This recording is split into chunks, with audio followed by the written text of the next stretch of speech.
Alhamdulillahi rabbil alamin. Wassalatu wassalamu ala man la nabiyya ba'da.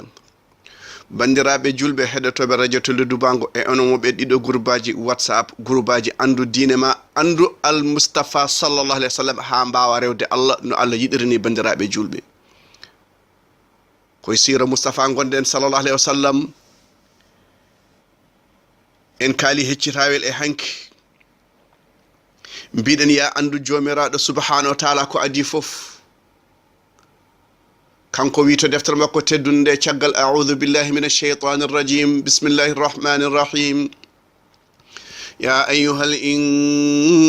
insanu ma gharraka bi rabbikal karim alladhi khalaqaka fasawwaka fa'adalak في أي سورة ما شاء ركبك لا إله إلا الله. هل كفنتما تجومي تدودو o tagma o fewnuma poccida njodda holko funtuma hada shirkina hol funtuma hada wofa jamiroje makko teddudo jamiroje fotande wofede bandirabe julbe o yurmi en o neldi en al Mustafa sallallahu alaihi wasallam biiden caggal ni kalden Allah kalden al Mustafa sallallahu kado men o wi wama arsalnaka illa rahmatan lil alamin sen goppama en pewjini koye men donken fewde kalkoden o addi al Mustafa sallallahu alaihi wasallam nde Mustafa sallallahu alaihi wasallam arni o addi Qur'an Allah wi jomira subhanahu wa ta'ala nun wal qalami wama yasturun ma anta bi ni'mati rabbika bimajnun wa inna laka la ajran ghayra mamnun wa innaka la ala khuluqin azim. Qur'an ari Allah wati wi jikku mako moƴƴo diine mako moƴƴo diine mako moƴƴo golle mako moƴƴe al Mustafa sala oɗo enen poti andude sire mum ganden mo bal en mbawi sukkade makko bandiraɓe sehilaɓe mo Allah manti sa feli ala ko bonnata ɗum bandiraɓe julɓe. Thierno Ousmane ko kalten hande koye gardini gonɗen en kaali Allah en kaali al Mustafa en kaali Qur'an haden kalina bammum yimɓe fof woni Adama alayhi salam bandiraɓe sehilaɓe jomiraɗo subhanahu wa ta'ala jangtimo e deftere mum teddude o wi وإذ قال ربك للملائكة إني جاعل في الأرض خليفة أوا أندو دي مصطفى أوا أندو قيم مكو هانغاند هلو أدون أو فدي e hollo jogor jow foyde e alhaali o tawi yimɓe e holno fewniriɓe e holno tampiri e alhaali maɓɓe haɓe peewi ko nden gandata giɗo ma habib ma al Mustafa sallallahu alaihi wasallam Allah wi ma wa représentant e aduna he darono diine Allah so malayko arno en dewata Allah mbirna oɗo ko malayka en mbawa sukkade mum nde addi yimɓe o suɓi hen al Mustafa sallallahu alaihi wasallam o wi kañum wattinde e yimɓe o wi cukkuɗeyel makko la ilaha illallah muhammadou rasulullah o tengtini o wi on ɗoftiɗo nelaɗo ɗofti ko jomiraɗo subhanahu wa ta'ala man yuti rasula faqad ata Allah eɗen pillito ayo bandiraɓe sehilaɓe Thierno Ousmane ko Allah wi o wi o addi représenté aduna he bandiraɓe Allah wiyani malaikaji e iblis yo cujjan Allah o ko yo cujjan bamma Adama alayhi salam ɗum ɗo yonima e teddungal malaikaji cujjanima la ilaha illallah muhammadur rasulullah. Holko waɗi iblis huɗede? Waɗi iblis riwede yurmede Allah ko salima sujjande bamma o salima sujjandema i an ɗon goppa arrahman e jamiraji mum ndewa arrajim la won seyɗano mbiɗa ko ya rew arrahmanur rahim goppa ash-shaytanur rajim yewtan goppa giɗo Allah payato gaño Allah al Mustafa woni giɗo Allah shaytan e laabi mum woni gaño Allah goppa giɗo Allah ndewa gaño Allah asik ma Allah weltoy ma Allah weltata koye ma a yiɗata Allah ha jiɗamo Allah yiɗi kaɓoɗamo haaɓi jokkudira mo jokkude belda e mo weldi la ilaha illa subhanaka inni kuntu min adh-dhalimin. Malaikaji koye mbiyama yo cujju ɓe cujji hayde iblis wona malayka wonno firti joni ko jinneji gidi tagede yimɓe ganden ɗum no nden sumore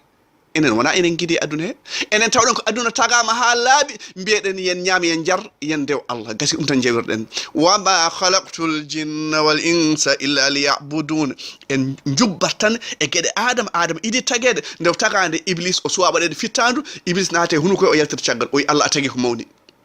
so mo wurtama e makko mi halkamo so wurtama mi halkamo bandiraɓe sehilaɓe la ilaha muhammadur rasulullah Thierno Ousmane nde malaika cujjani adama iblis ari o huuɗa adama ne ñaame lekki ɗon gandi ko waɗi o rutti o yafni Allah ɗum noon sa wiyama ɗum ɗo ko bida sa yam ɗum noon harmi hori haydara ala ko mbaɗmi mbatta kono adama waɗni ربنا ظلمنا أنفسنا وإن لم تغفر لنا وترحمنا لنكونن من الخاسرين كوني آدمي أي أعرف نغستتي وي الله متوني هورم من ساتوني هورم أندان المصطفى أندي المصطفى كان درسو كالادو yo won darogol ma timto hen ƴeewa an kam dewal ma Allah golle ma e balle ma sene jaade sunna makko nangta e ɗe no golle so ɗe jaadani wedduɗe ɗo golle kestirɗa gurdama bandiraɓe seeɗa ɗum waɗi en haade siratul Mustafa sallallahu alaihi wasallam ala poɗɗo ñamtinede sona kanko bi abi on to ummi ɗum noon kala darso paatiɗoma namdo darso ma sa heɓani darso ma wi ceerno Ousmane 00222 48 35 22 02 rokkam darsam mi heeɗo al Mustafa sallallahu alaihi wasallam kala darso paatiɗoma fayida faatimama hol sababu darsuji ene jokkodiri darso hanki o e hande o ene jokkodiri bandiraɓe sehilaɓe hakkude adama e nuh ba men nuh enen kentaniraɓe nuh bandiraɓe sehilaɓe gaɗen gandi ɗum ko duuɓi ujunere bandiraɓe sehilaɓe iblis huɗama a wiyama yaɗo arrahman at-tabarani o ɓiɓɓe adama jettima 120 hen 40 ko debbo e gorko hen 20 ko worɓe hen 4 ko rewɓe reedu rewɓe bandiraɓe sehilaɓe mbiɗen hakkude adama e nuh alayhi salam ko duuɓi ujunere rawah ibnu hibban enen ken taniraɓe holon ken taniraɓe nuh alayhi salam bandiraɓe sehilaɓe ɓiɓɓe nuh ko sam e ham e yafus e yam en garani ɗo mbiɗe eɗen jangto tarihu ha yetto ala jiɗen ko jubbude ganden al Mustafa sallallahu alaihi wasallam holto ummi o suɓama guila adama ha o yettiɗo bandiraɓe sehilaɓe o wi kanko de ko bishara Ibrahim alayhi salam